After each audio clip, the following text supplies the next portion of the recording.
In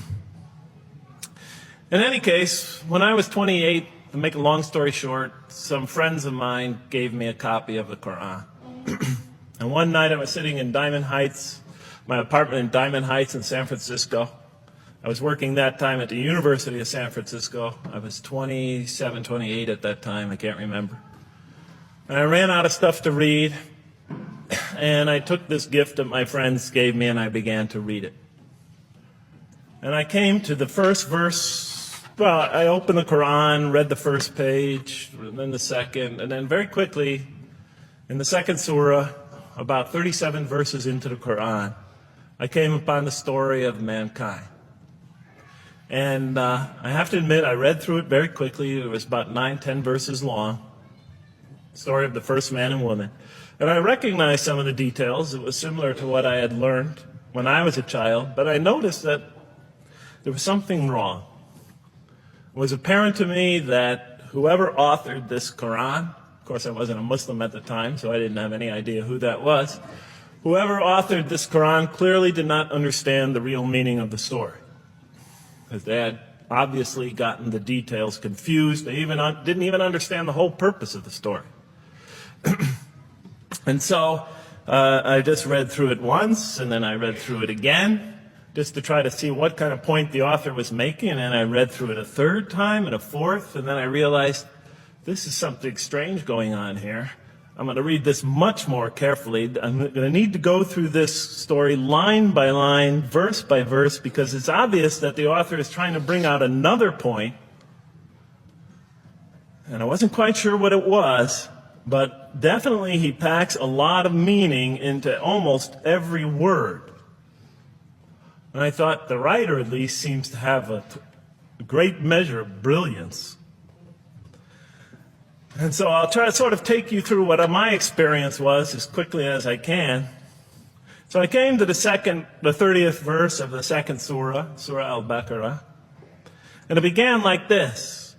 It said, "Behold, your Lord said to the angels, I am going to place a vicegerent on earth." The Arabic word is khalifa. It means a representative or an emissary of mine. "I am going to place a vicegerent on earth." And they said, the angels said, "Will you place therein one who will spread corruption and shed blood, while we celebrate your praises and glorify your holiness?" And God said, He said, "Truly I know what you do not know." See, that's the verse that hooked me. That's the verse that caught my attention. That's the one that kept on making me read the story again and again and again. Because listen to the way it begins. "Behold, your Lord said to the angels, I am going to place a representative of mine on earth, a vicegerent of mine, an emissary, one who acts on my behalf." I thought, that's not the way it goes. You're not supposed to be placing man on the earth in some positive role, some elective office. You place man on earth as a punishment for his sin. Clearly, I knew the author didn't quite get the point. But still, it was an amazing line. But then I come to the next line, and it says, "And the angels say, will you place therein one who will spread corruption and shed blood, while we celebrate your praises and glorify you?" I looked at it again. I couldn't believe the question. They said, "Will you place therein one who will spread corruption and shed blood, while we, the angels, celebrate your praises and glorify you?" I looked at that and I said, exactly. That would be my question. Why would you create this being, supposedly for some positive role, when he's capable of doing tremendous wrongdoing? When he could spread corruption and shed much blood? Why would you create this violent and pernicious creature when you could create angels? As the angels clearly say, well, we, the angels, celebrate your praises and glorify you. They're asking one of the most fundamental questions in the entire history of religion. Why create you, man, this utterly fallible creature, this creature who could rebel against God's will, who could do such tremendous wrongdoing, who could wreak havoc like no other creature on earth, then you can make them angels. And look where the question is being asked. It's being asked in heaven. It's almost like saying, look, why don't you just make them angels and be up here in heaven with us, Why don't you just make them angels, pop him into heaven, he's fine.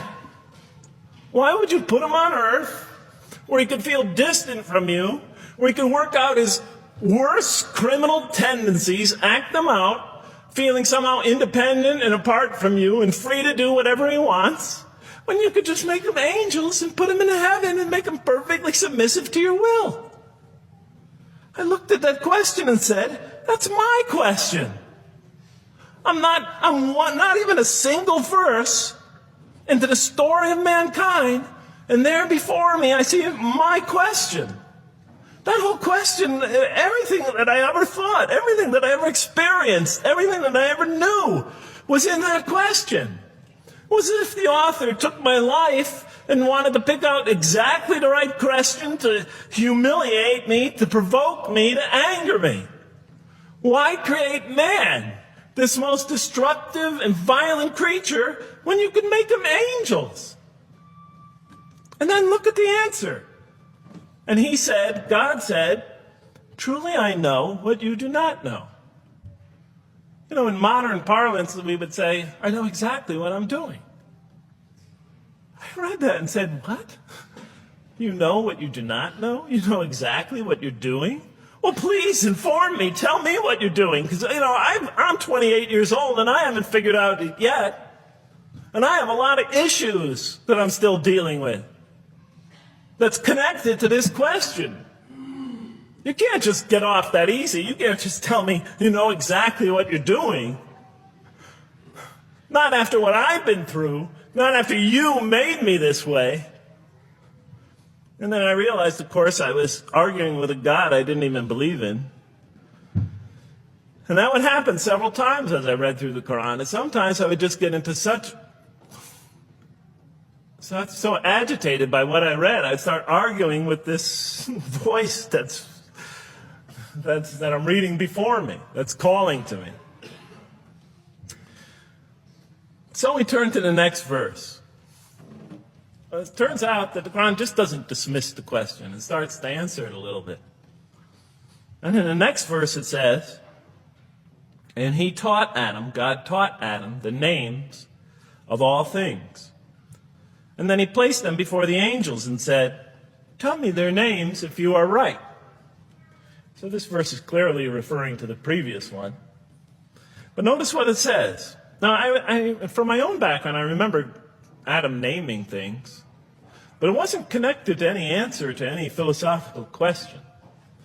But here, notice what it says. And he taught Adam the names of all things. And I realized already, just from the first verse, you got to read these verses very carefully because it's packed with a lot of symbolism and meaning. And he taught Adam the names of all things. So here we see Adam is not only just a creature who knows how to name things, who's acquiring the gift of language, but he's also a learning creature. God is teaching him. Then right here, right in this verse, and it'll come even clearer in the subsequent verses, that the very first thing that the Quran is going to emphasize here is man's intellect. He is a learning creature. He is taught. And what is he taught? What is one of the great intellectual gifts he's given? In response to the angel's question, the gift of language. Because through language, mankind can not only learn, but he could learn things not only through his own experience, but he could learn things that other people have experienced of times and places that are hundreds, thousands of years and miles separated from him. And so that all our knowledge becomes cumulative. Every generation learning from the generation before it. I'm learning today from authors I read from other sides of the world that may have existed 2,000 years ago. And so we all contribute to our collective learning and knowledge. And so I'll see later in the Quran, when the Quran will emphasize this again and again and again. Like in one verse it says, read in the name of your Lord who created a man out of a tiny creature that clings. Read, it commands the reader. For your Lord is most bountiful. Why is he most bountiful? What great gift did he give you? For he taught man the use of the pen, and through it taught him what he otherwise could not know.